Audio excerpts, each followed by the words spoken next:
Okay. Great, got it. Well, good evening, everyone. We may be welcoming a few more people here, but we want to use this hour together as efficiently as we can. Like I said, I see some familiar names and some new names, which is great. Welcome. Thanks for spending the evening with us here. I'm Nicole Golden, the Executive Director of Texas Gun Sense. We are a nonpartisan, nonprofit organization that advocates to prevent gun violence in Texas through education, partnerships, and policy change.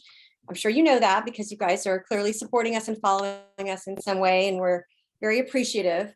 And we set this training up tonight to, I hope, give you all the information and tools you might need or want to know to advocate for gun safety legislation right now at the Texas legislature. There's a lot of things we do. We work on community based gun safety initiatives as well. But of course, right now and through the end of May, we're very engaged at the legislature. And I'm sure there's a lot of interest and a lot of questions, and we want to get all those answered for you and hopefully give you all the tools you need to join us and use your voices and advocate this session. I'm going to introduce Jessie Walkie, who's supporting me and sharing this training tonight. She is a staff member at Texas Gun Sense. She's our advocacy and outreach coordinator. And we are a small team, so we work really, really hard with a few people to do a lot of work. And I'm appreciative to Jessie. She's still letting some people into the room, but let me also just back up and say too, it goes without saying, but I'm going to say it anyway, that there's been so many shootings that have affected us all, both here in Texas and nationwide. I know the last couple of weeks, it's just felt like we've been, hit one after another, horrible, tragic news stories in Tennessee, in Kentucky, just a reminder of, so many more reasons for us to continue this work, and we can't do it alone, and we need your help and the help of the community. And so your voices are valuable, and we have a lot of work to do, but we know we're on the right side, and we know we have to accomplish this. So I'm sure you guys have been all affected by that, and I just wanted to mention it. I'm just going to give a few high points in case you're just curious, kind of what's the state of gun violence in Texas right now? What are the numbers? What do you need to know? I mean, we could go on, we could do a whole training on the landscape, but I'll just tell you like a few high points, which is that more than 4,000 Texans are shot and killed every year. That's according to the most recent data from the CDC in 2020. About 485 of those were youth between the ages of 0 to 19. 55% of gun deaths in Texas are due to firearm suicide. Veteran suicide is, there's an even higher rate for veterans. Veterans complete suicide by firearm 75% of the time. There's so many reasons why we do this work.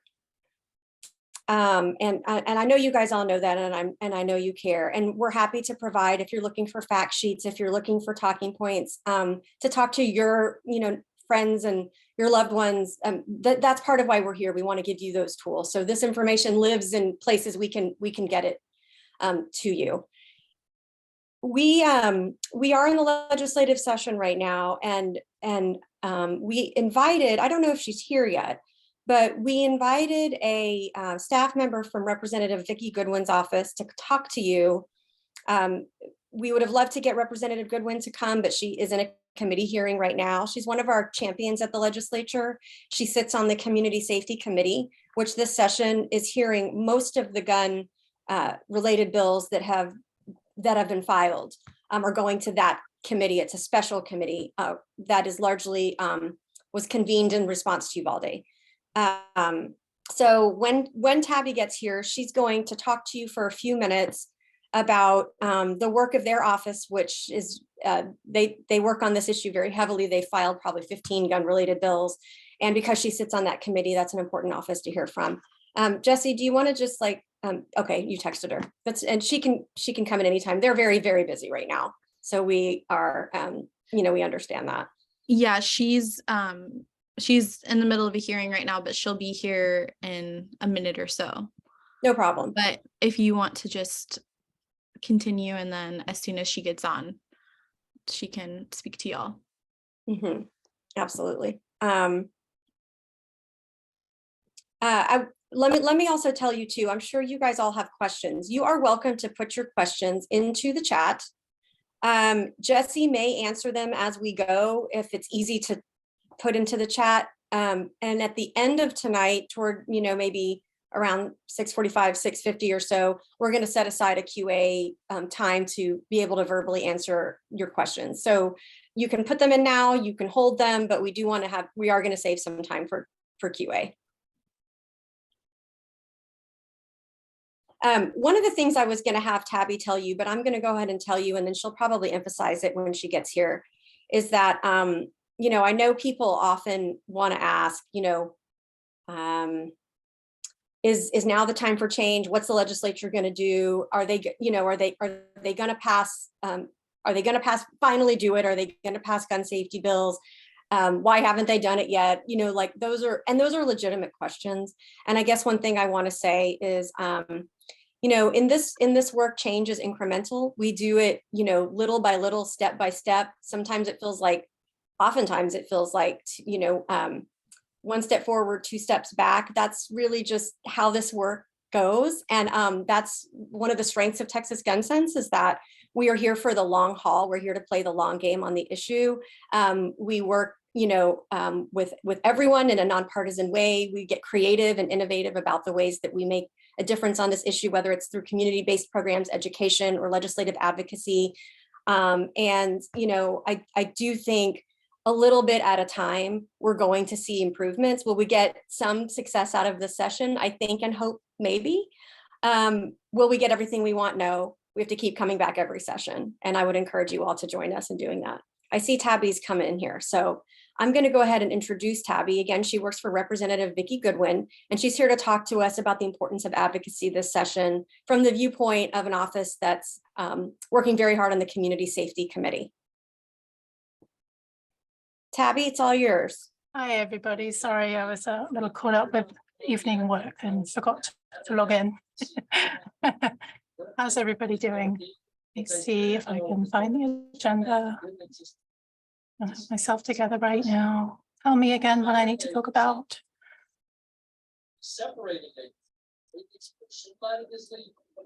I need you to tell me. I can't hear you.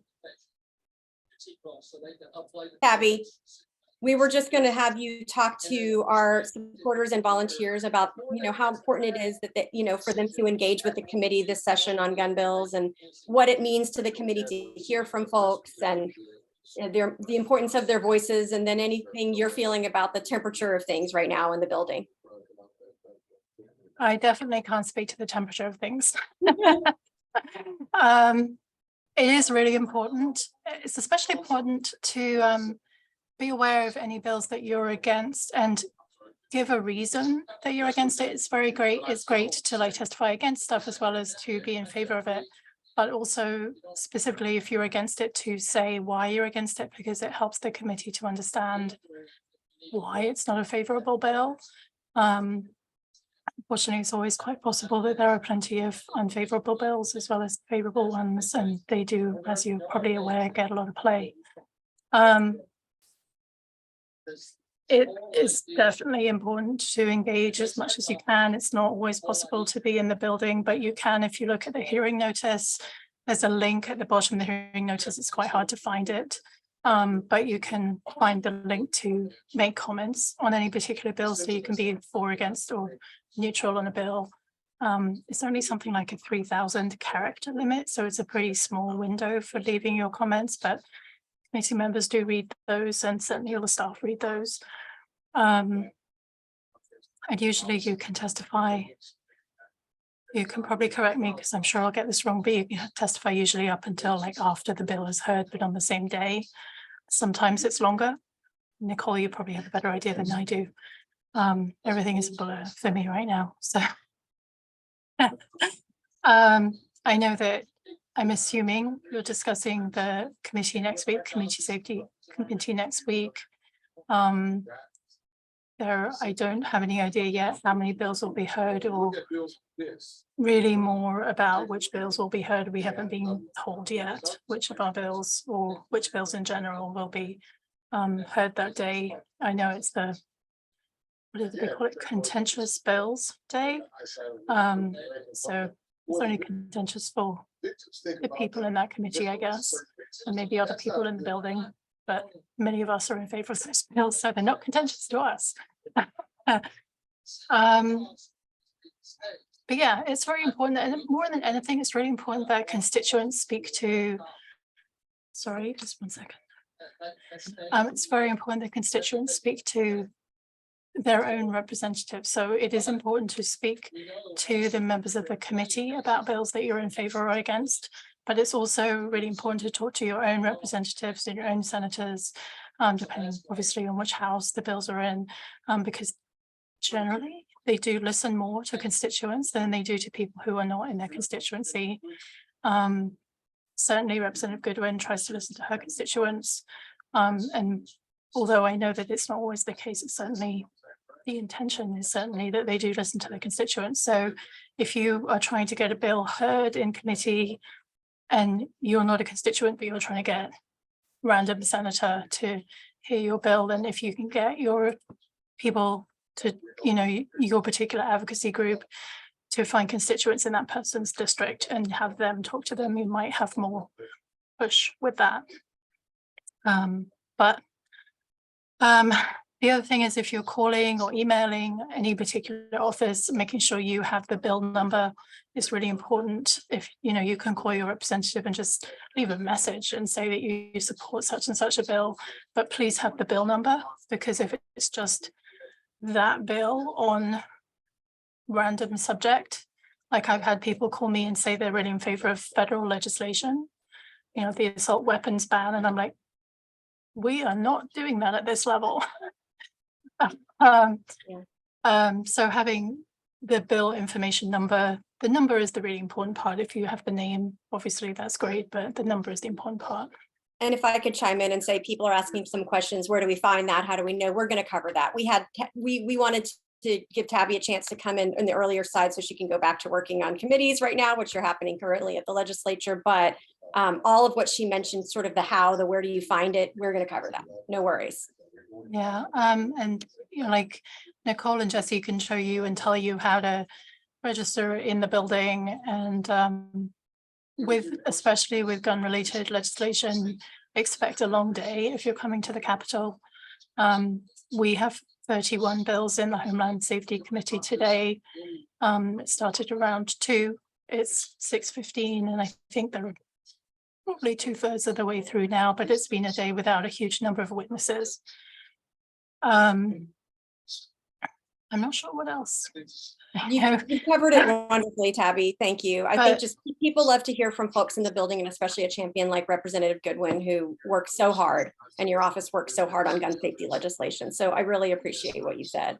Yeah, well, we really appreciate all of you, and certainly having people involved in the process is really important. As you know, the Texas Ledge is such a short and intense period of time, and only once every other year. So like stuff that's getting heard right now is more likely to get through the legislature than stuff that gets a hearing later. So if there's bills that you're interested in getting a hearing, now is really the time. In fact, a couple of weeks ago is really the time that getting your legislators aware of them and talking about them. And also if a bill is in a committee, it's also helpful to we've had people, gun violence survivors, come to the building and just go around and talk to all the different committee officers. But you can also go talk to other officers, because there are so many bills. There are over 5,000 bills in the legislature right now, and nobody knows everybody else's bills.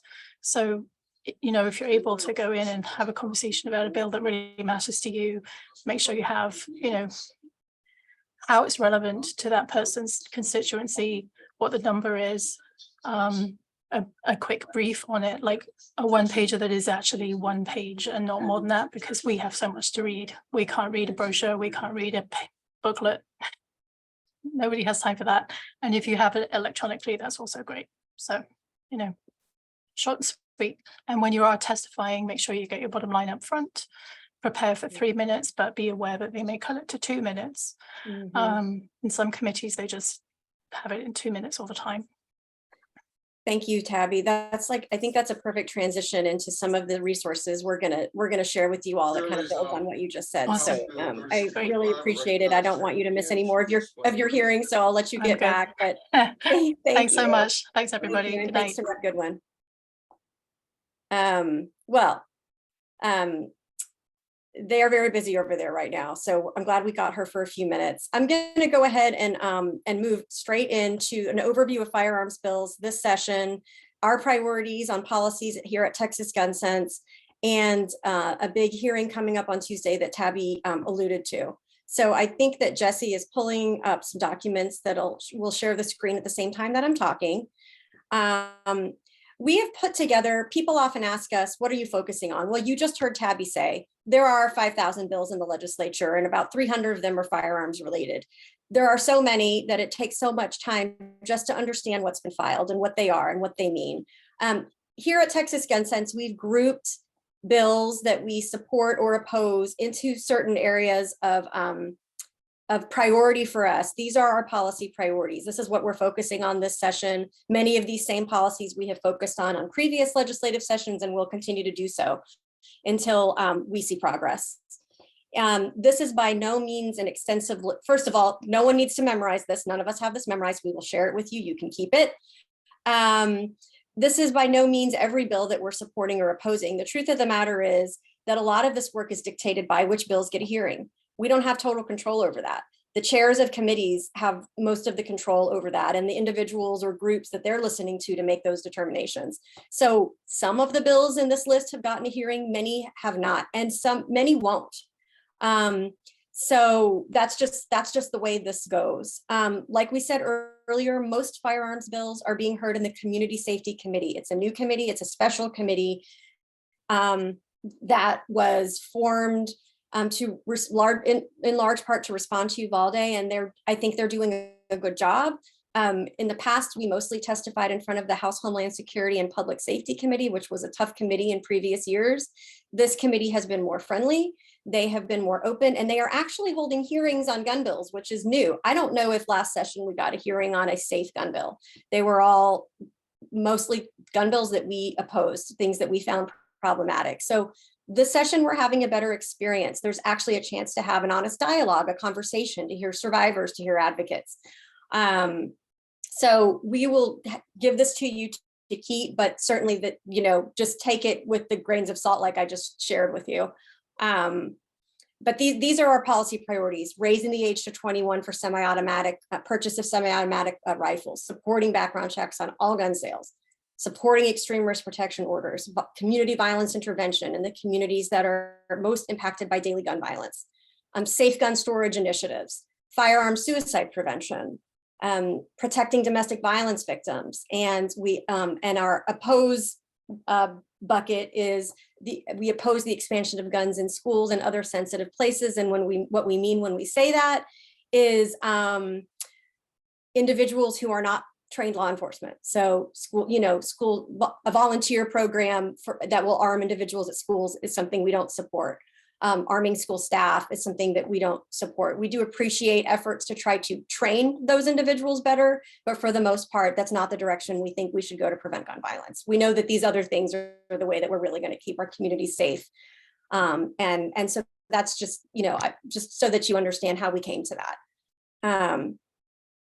Jesse, do you want to move on to the next screen share? Yes, give me 1 second.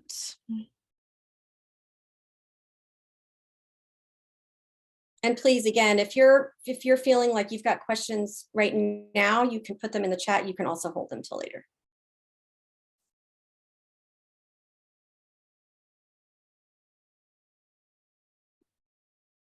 While she's looking, I'm going to go ahead and just start talking to you about the importance of us doing this training today, because in 1 week, the Community Safety Committee is meeting. That's on April 18th.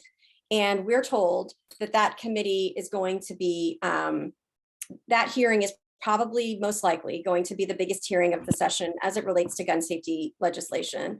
The committee hearings at this point have been, I would say, the bills that have been heard, both on the good or bad side, have been somewhat safe, somewhat more low profile. And they've heard some great gun bills on regarding safe storage and other measures, but people are waiting. People, have definitely been waiting, especially since last May, for a hearing on, for example, raise the age, which has largely been the biggest ask of the families in Uvalde. A bill on, closing loopholes on background checks. We haven't heard any of those yet. We're told that on April 18th, did you want to pull up the committee members, Jesse? I think we might have gotten ahead of ourselves. We are told that that they are sure to hear a bill to raise the age for semi-automatic weapons purchases to 21. The bill that they're planning on hearing, I don't have the number in front of me, but it's Tracy King's bill. He sits on this committee. He represents Uvalde, and so I have a pretty good amount of confirmation that there will be a hearing on his bill. And I know that the community of Uvalde has been waiting for that opportunity. So we expect a lot of survivors to be at the hearing, and probably quite a few people signing up to testify. The hearing notice is not out yet. It may not be, they don't often post it. They don't really technically have to post it until like the Friday before the Tuesday hearing. So I haven't seen what other bills are on the agenda. However, we do expect that to be a big day. And if there's nothing else that you do all session because your schedules are busy or whatever, I hope that you'll join us for that hearing. When we have the hearing notice and we know which bills are being heard, we will communicate with you. We're going to be sending out some emails. We send out a lot of quick updates. The easiest way to find things out, that are time sensitive is through our social media. We'll be talking about which bills to support and oppose that day, and I hope that you will come to join us. I think that did we have the list of did we have the committee members? Yes. So I've already. You're going to go through it here. Chat. Oh, you put it in the chat. I also put the link to where the committee hearing notice will be posted, likely this Friday for next Tuesday's hearing. And then we, like Nicole said, will send out an email with an action alert with everything you need to know for that hearing. So if you're subscribed to our newsletter, you will receive that email. And follow us on social media. I don't know if you put the links in there, but we could stick them in. That's an easy way to get things quick. Because things, as you know, they move so fast at the legislature, and we don't always have the information till right before. So we're trying to get stuff to you as quickly as we can. And then I can't put it in the chat right now because I'm screen sharing, but HB 2744 is Tracy King's bill that would raise the age that we're expecting to be heard and hoping. So that leads into this next portion. A lot of this is just going to be echoing what Tabby said about contacting your representatives, especially as constituents. Your lawmakers want to hear from you. They need to hear from you. And so if you don't know who your representatives are, you can look that up and the link will be posted. And then also this will all be sent to y'all, and all the links you need are included in this toolkit when you receive them. So things to remember, you can either call, email, or request an in-person meeting with your lawmakers. All are effective. It just depends on what is accessible to you. In your communications with lawmakers, you want to make sure you're including your full name, contact information, and your full address. And including your address allows them to verify that you are a constituent. And then you want to reference specific bills and state clearly your position on those bills. And if you're following us and staying engaged with us, we will make it very clear which bills you should be supporting and not. So in your emails, and then as well as your public testimony. These are some guidelines to help you draft those. So as Tabby said, during committee hearings, you'll get 2 to 3, sometimes 1 minute to speak on the bill, and give your either support or opposition. And this is one of the most vital opportunities to have your voice heard by committee members, by the people that will decide if this bill moves forward or not, and has any chance of passing. So what you want to do on the day of the hearing, you have to be connected to the Capitol's free Wi-Fi network. And that allows you to register official support or opposition to a bill. And you can, when you're registering your support or opposition, you can just do that, or you can also decide to testify. And if you decide to testify, you'll want to make sure you have notes or a full speech prepared, ideally printed copies for all the committee members, either before or after you testify. And so here are some pointers that I've written out. You want to introduce yourself, provide your clear position, establish some sort of connection to the subject, and let them know why it matters to you. Back up your position with data and evidence. And on all of the issues that we talked about on our policy priorities, we have data on our website that is available for you to use for that part of your testimony. And you'll want that to leave the lawmakers by asking them to take action by either amending the bill, passing it, or voting against it. And we will tell you what we're doing with each bill, and you can follow that accordingly.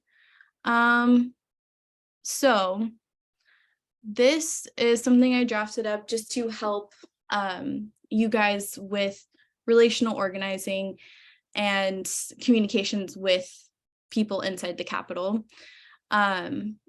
Relational organizing, what I mean by that is just conversations with the people in your life about gun violence prevention. That is one of the most important things you can do, especially if you live further away, you can't get to Austin and join us at the Capitol. You can always talk to the people in your life. And so I'm not going to read all of this because it's a lot, but I'll highlight some of the main points. So for semi-automatic rifle, we use that terminology versus assault rifle, just because that's how it will be written in most legislation. And that's the term that's most recognized by the ATF and other government entities. And I think this was mentioned in the chat earlier, but what the question was asked, why we aren't supporting a ban right now on semi-automatic rifles. And we're supporting raising the age because that is more viable in our current political climate, and with the current makeup of the Texas legislature. Also, the raise the age of purchase for semi-automatic rifles is the policy priority of the Uvalde families and survivors. So we want to make sure that we're amplifying their voices and their asks. So something else, so you'll want to say you're anti-gun violence rather than anti-gun, and that you support gun reform, gun safety, gun violence prevention, rather than gun control. Sometimes when certain lawmakers hear gun control or anything they deem anti-gun, they'll immediately not support it. So we are trying to find ways around that. And then lastly, I'll mention these last two boxes. It's better to say died by suicide with a firearm rather than committed suicide, and then lives taken or stolen by gun violence rather than lost to gun violence. Okay, so I have 8 different gun myths that you'll commonly hear, and then I just provided a little explanation or response to people when they bring up those myths.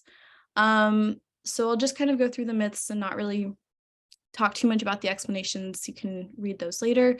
But the first one is that more guns make us safer. So if we want to reduce gun deaths, we should arm more people. We know that's not true. If it was, we would be the safest country in the world. And we know that we have a gun homicide rate that is 25 to 26 times higher than peer nations. Number two, gun violence is not preventable. We also know that states that pass stronger gun laws have shown a reduction in gun violence. And there's also been historic disinvestment and underfunding in gun violence research. Number three, the Second Amendment means that any restrictions on gun ownership are unconstitutional. We know that all rights have responsibilities, and the rights endowed to us, such as free speech, free press, or the right to vote, all of those have reasonable limitations, and gun ownership is not an exception to that. Number four, arming teachers will make our schools safer.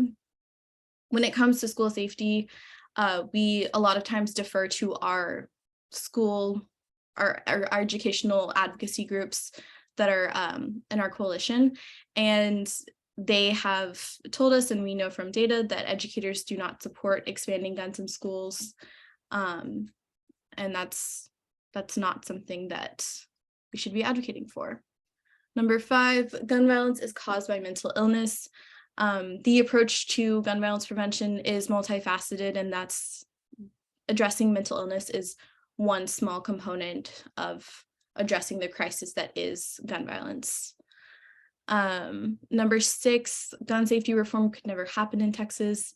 Our state has a long history of responsible gun ownership, and we work with Giffords and their Gun Owners for Safety group, and we know that most gun owners do support common sense safety measures, and the majority of Texas voters support background checks, extreme or red flag laws, and other policy priorities. All right, number seven, most gun violence is gang related and happens in urban areas like Chicago. We know that historic disinvestment in communities of color have led to cycles of poverty and an increase in the risk of gun violence. And that's why we support community violence intervention programs, which would address some of the gun violence in these communities at their root. And also in Chicago, 60% of crime guns used come from other states with weaker gun laws.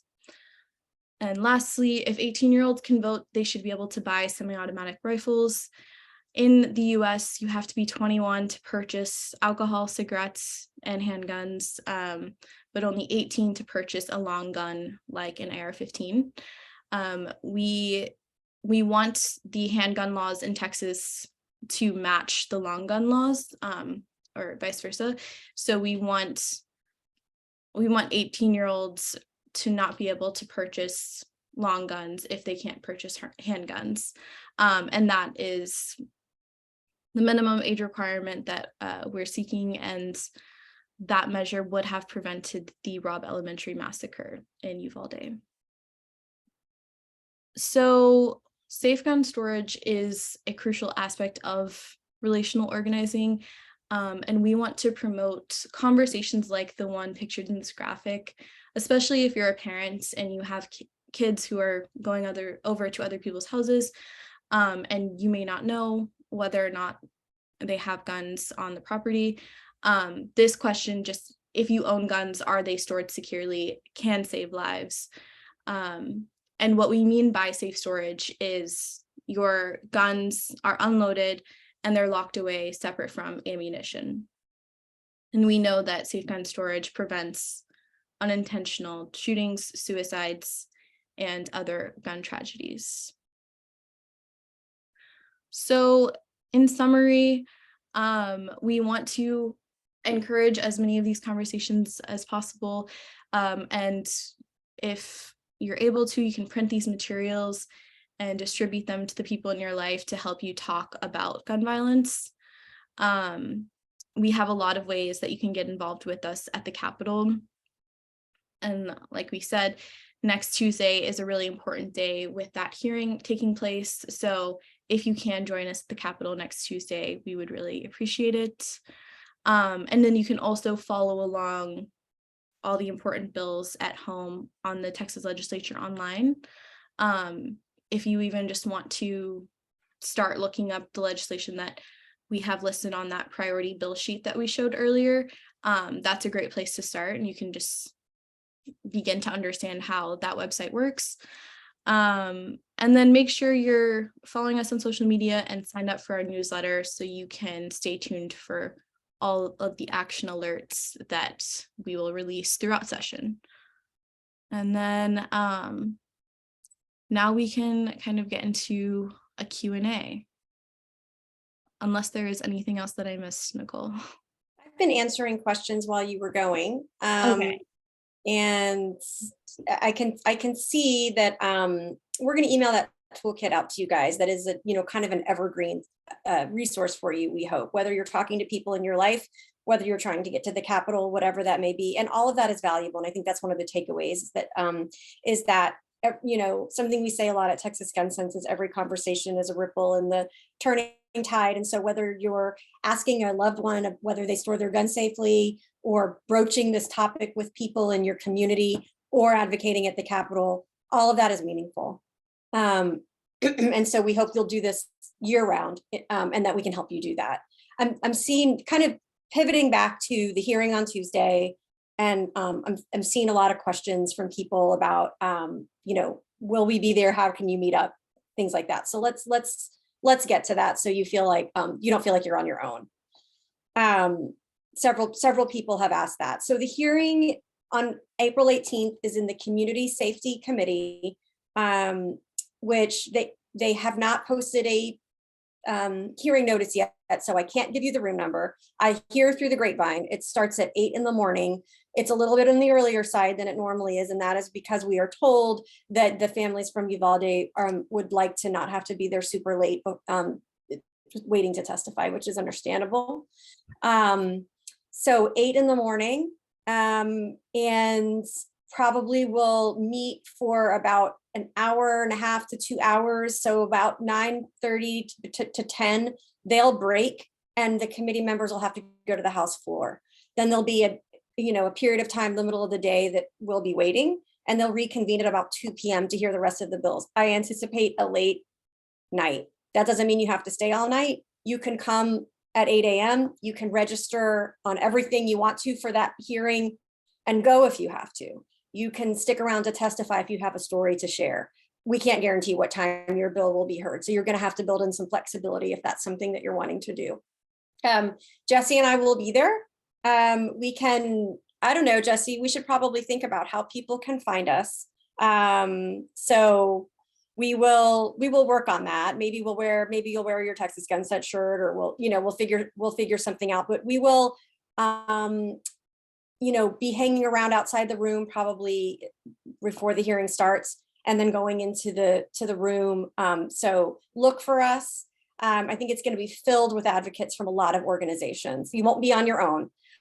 You can bring your laptop and register, like Jesse said, when you're connected to the Wi-Fi once you're in the building, through the link that I think we've shared, but we may share it again. And you can also go to we can point you to this, but there are hallways behind the hearing rooms where they have these little digital kiosks like iPads that are there, and you can register that way as well. And there's a link that we've provided that should tell you exactly how to do that, but we can also try to be there to answer some questions that day.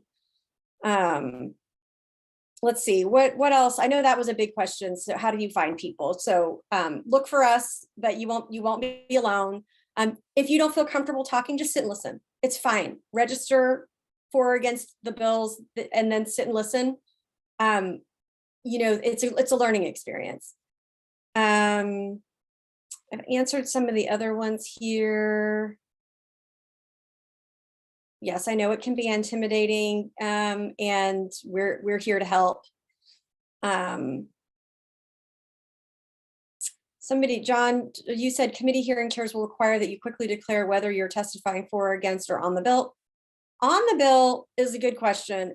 on the bill is technically for resource witnesses, like, you know, DPS will do that, or entities that for whatever reason can't, you know, can't register in support or opposition, but just want to be there as a resource to answer questions or comment on the bill. That should not really be relevant to most of you. I don't think it'll be necessary at all.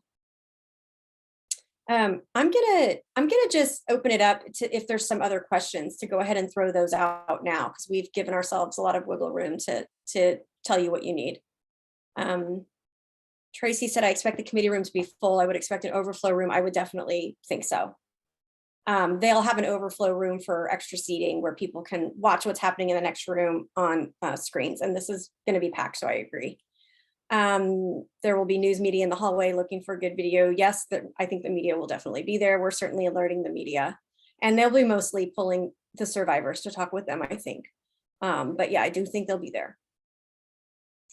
Does anyone have other questions? It looks like there's a lot of questions about Tuesday. So here's your chance. My question is just mostly like the practical side of things, which or logistical side of things, which it sounds like some of that you guys have mentioned and talked about, and some of it maybe hasn't quite been figured out yet. Is there any way that like for me, I live in Austin and I've never been to the Capitol building. Like, I just don't even know. I don't know where to park. I don't know where to go. Like, I can figure some of that out myself, but like, it would be helpful just to know like some practical things like that, I guess. Especially if it is going to be busier there that day. And I'm like, oh, I don't know, like where people are, what I'm doing. That's a fair question. It doesn't, and they don't make it easy. It's not like, it's not easy to navigate. So there's a Capitol visitors parking garage, which, Jesse, in your toolkit, are all those links there? I think they are, like the link to the like information about parking, information, like the, well, so we're going to email you this toolkit that really lists everything. But there's a Capitol visitors parking garage that I would try to get a spot in. It's very close to the building. If you can't get a spot there, they, you can look for some street parking. There's also parking at the Bob Bullock Museum, and I think the Brazos parking garage too, if I remember correctly. But we again have provided all these links, like how do I register, where do I park, how do I testify, things like that. We've got you covered. But there's no dumb questions, because it really, if you have never done it, it can feel like a big leap. And most of the street parking is metered. So if you think you might end up there, bring a lot of quarters. Yes, that's right. They are all, as far as I know, all metered, and there's like a 3-hour time limit in the street parking around the Capitol. But they don't really ticket. But you didn't hear that. Also, the committee hearing room, it'll say E2 dot, it's usually 012, I think. But that means that you go into the elevator. There's like 4 different elevators in the lobby, and then you'll go down 2 floors. So it's like E2 is the 2 floors below the ground floor. And that's where it should be.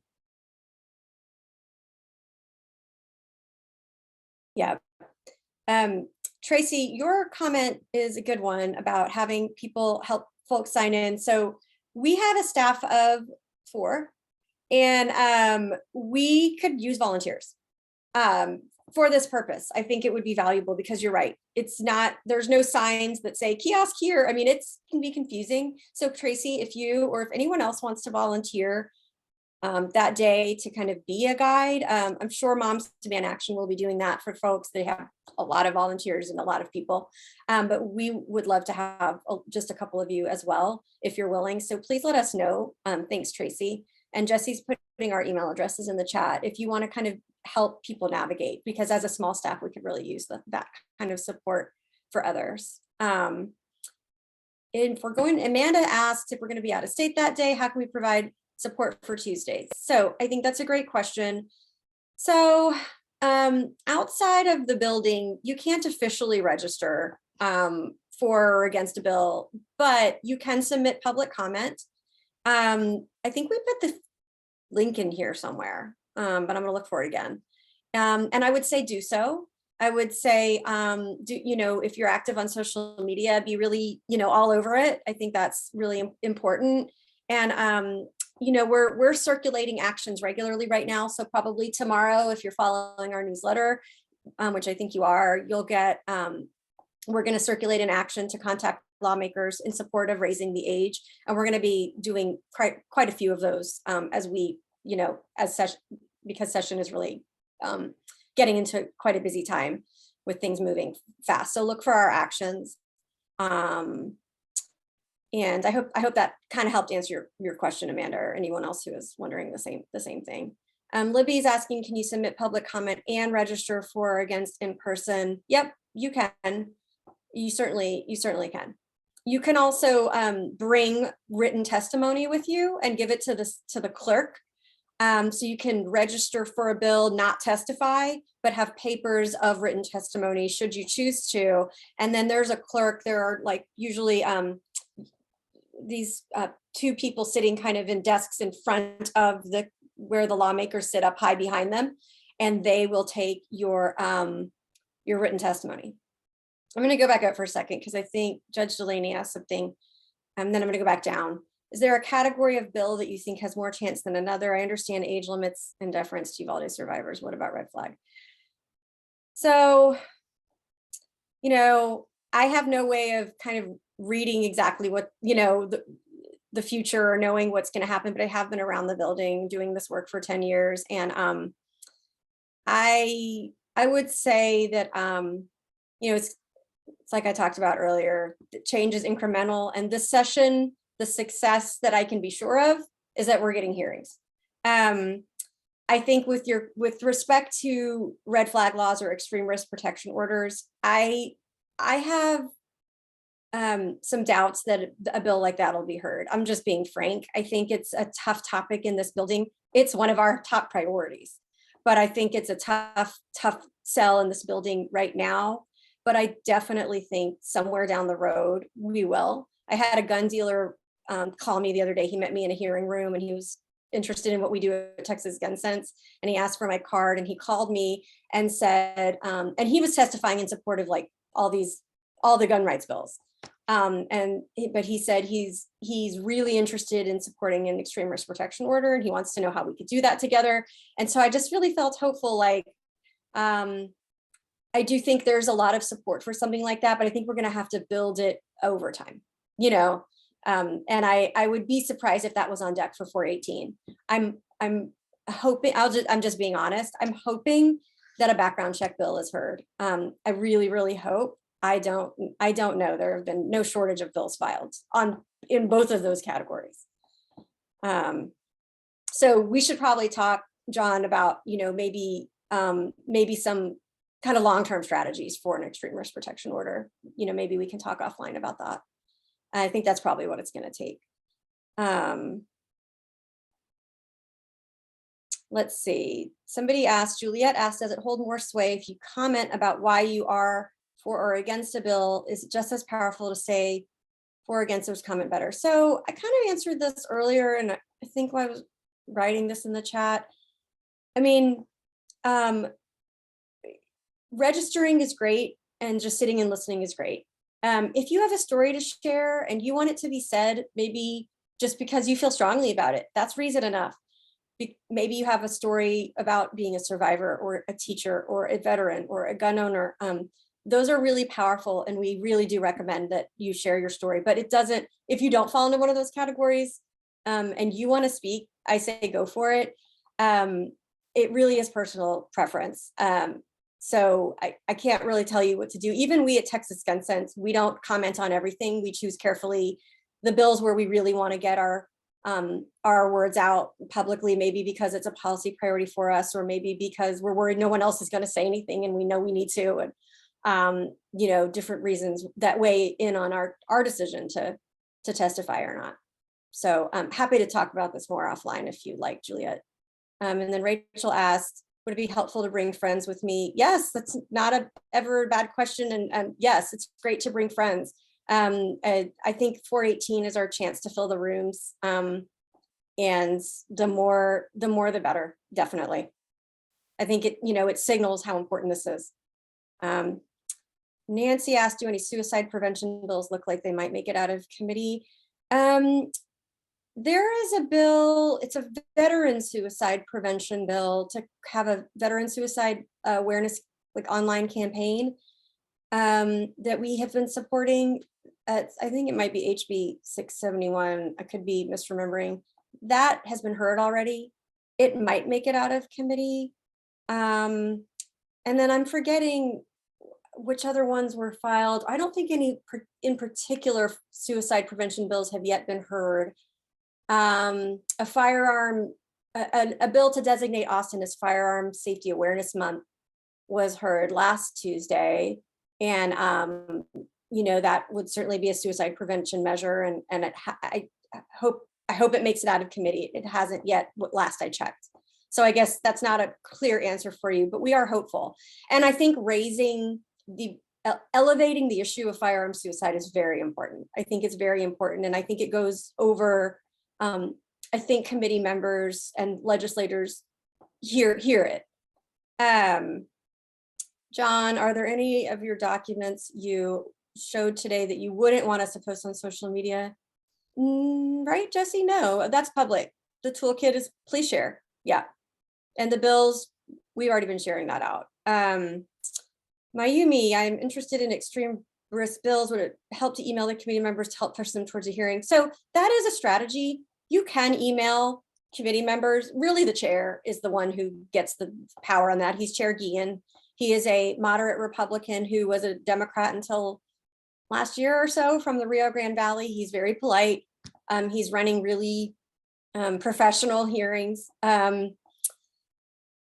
It does, you certainly could. I would never say no. And he's really the deciding factor. But like I said, I have a feeling that that's going to be a long game plan for us. But certainly I would never discourage you from doing that. Oh yeah, Jesse, you answered that, sorry.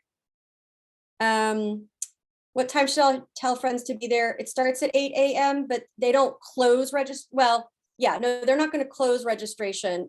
Although if a bill is heard, well, let me say this. If a bill is heard and that bill is done being heard, I don't think you can register for it after that point, but it's going to be all night, I think, late into the night till they get to all of the bills. So I guess I should say, if you want to register in support of raise the age, I would get there early because I think it's going to be heard early. If you can't get there till later, register for what you can, because this will be going, like I said, from like 8 to 10 and then 2 to who knows when. But earlier the better to register for them all. Philip, yes, we're going to email stuff. Jesse just told you. John, it's so hard to get a room. They're full months out. So yes, I don't think we'll be able to. Please look for us outside of the hearing room. And we're going to figure out a good plan for some volunteers to kind of point people places. So I think that might be the best we can do, but I appreciate your question. Have we discussed the topic of possibly filing a legislative proposal on the state website? I might need more information about your question. So feel free to, we put our email addresses in there. Maybe Jesse, you can put them in again. And happy to talk with you about that, Philip. And let's see, Amanda, are the bills you were talking about all going to be heard in the same hearing room? Yes. No, you don't have to bounce from room to room. We don't have a hearing room number. It's probably going to be on the E2 floor, which is in the Capitol Extension. So when you go to the main floor, you take the elevator down as far as it'll go to E2. It's going to be somewhere there. Oh, you said it. Thanks, Jesse. E2.012 is where they've been. So I'm guessing they'll be in there again.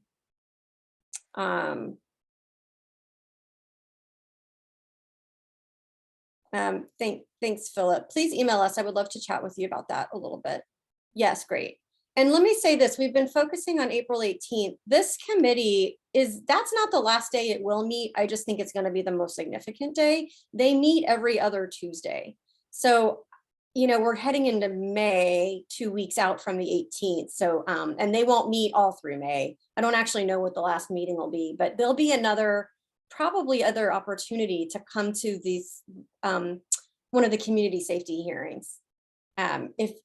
If 418 doesn't work for you, you'll have another chance. And then, like we said earlier, calls from home, emails from home, getting your friends to go, public comment, social media, it all makes a difference. So don't feel like you don't have a voice if you can't get to the building. Whew, that was a marathon. It's 6:58. Does anyone have one last question?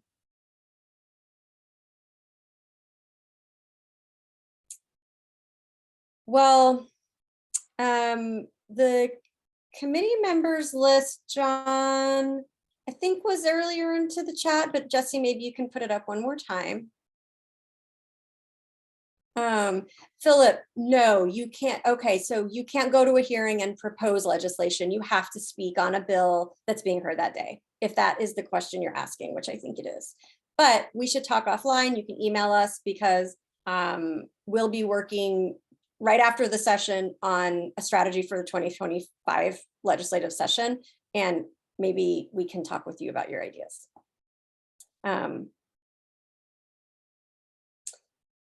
I'm just going to wrap up and say that we could probably talk about this forever. We're very passionate about this issue at Texas Gun Sense. We're very grateful that you're passionate about it too.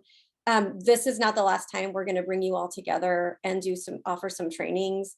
We want to do this regularly, and we want you to feel informed and feel like you know what's going on and that you have a chance to advocate. It certainly will take all of us to do that. And so we really appreciate you. You can reach out to us via email, follow us on social media right away. If you're not, we'll send you the toolkit. And we just are really grateful that you care enough to, spend this evening with us. And even more than that, that you care enough to advocate for gun violence prevention. And I'll tell you, I really do think little by little, one step at a time, we're going to get there. And this session already feels different, which means that I think lawmakers are feeling the pressure, and that's because of people like you. Jesse, we good? Yeah, thank you all for being here. And I hope that you learned at least one thing new. Great. Thank you. All right, I'll stop recording.